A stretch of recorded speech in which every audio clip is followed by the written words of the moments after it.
Subscribe कीजिए channel को और बेल आइकन को भी ऑल पर दबाएं। दोस्तों, आर्मेनिया और अजरबैजान का युद्ध अब धर्म युद्ध में बदल गया है। तुर्की पाकिस्तान का खुलकर अजरबैजान का सपोर्ट इस्लामिक कट्टरता के बल पर करने के कारण रूस के बाद अब अमेरिका भी इस युद्ध में कूद गया है। वहीं पाकिस्तान के आतंकवादी तुर्की द्वारा इस युद्ध में इस्तेमाल से और फ्रांस में इस्लामिक कट्टरता से एक टीचर की हत्या से फ्रांस भी खुलकर आर्मेनिया के साथ आ गया है। हालात बहुत ही खतरनाक और पेचीदा हो गए हैं क्योंकि अजरबैजान की तरफ से तुर्की लड़ रहा है, तो अब आर्मेनिया का सपोर्ट फ्रांस कर रहा है और फ्रांस और तुर्की दोनों नाटो के सदस्य हैं। दोनों देश एक दूसरे के खिलाफ लड़ नहीं सकते, ऐसे नाटो का एक नियम है। लेकिन तुर्की के राष्ट्रपति रजब तैयब अर्दोगान को मुस्लिम दुनिया का खलीफा बनने का फितूर सवार है, इसलिए तुर्की किसी भी देश की नहीं सुन रहा है और तुर्की नाटो देशों से बगावत पर उतर आया है। कुल मिलाकर दुनिया में खेमेबंदी बनना शुरू हो गया है, जो कि बहुत ही खतरनाक है। ऐसा ही विश्व युद्ध के समय होता आया है। रूसी राष्ट्रपति व्लादिमीर पुतिन ने अब खुलकर आर्मेनिया के पक्ष में आकर बोला है कि नागोर्नो काराबाख युद्ध में अब तक 27 दिनों की जंग में 5000 से ज़्यादा सैनिक मारे जा चुके हैं, जो कि अफगानिस्तान की जंग 10 साल तक चली जंग में मारे गए सोवियत आर्मी के 13,000 सैनिकों से कई ज़्यादा है। इस जंग में अभी तक मात्र 27 दिन में 5,000 सैनिकों की जान चली गई और आम आदमियों की तो गिनती ही अभी बाकी है और घायलों का तो कोई आंकड़ा ही मौजूद नहीं है, जिसमें लाखों बच्चे भी हैं।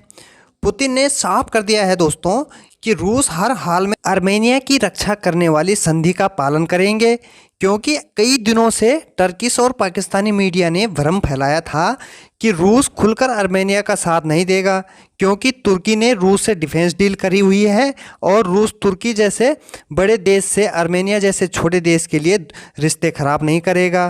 पाकिस्तानी और टर्किश मीडिया के प्रोपेगेंडा में आकर आर्मेनिया के प्रधानमंत्री निकोल पाशिन्यान इस तरह निराश हो गए थे दोस्तों कि वो फेसबुक लाइव आए और कहा कि अब आर पार के अलावा कोई रास्ता नहीं बचा है।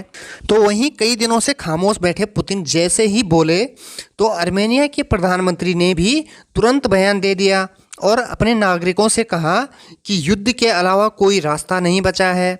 ऐसा आर्मेनिया के प्रधानमंत्री अपने दम पर तो नहीं कह सकते दोस्तों। साफ दिख रहा है कि उनके सिर पर पुतिन का हाथ आ गया है।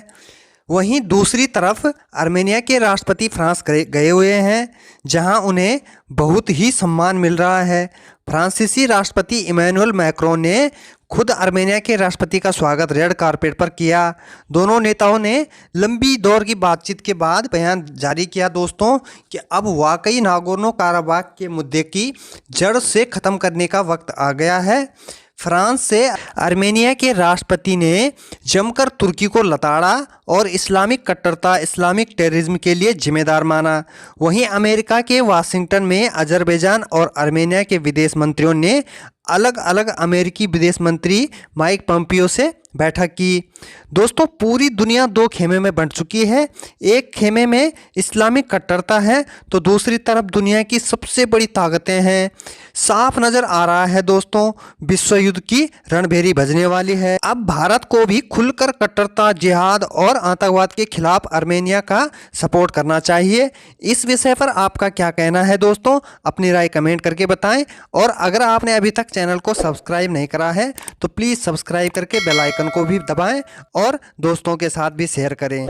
धन्यवाद दोस्तों। जय हिंद, जय भारत।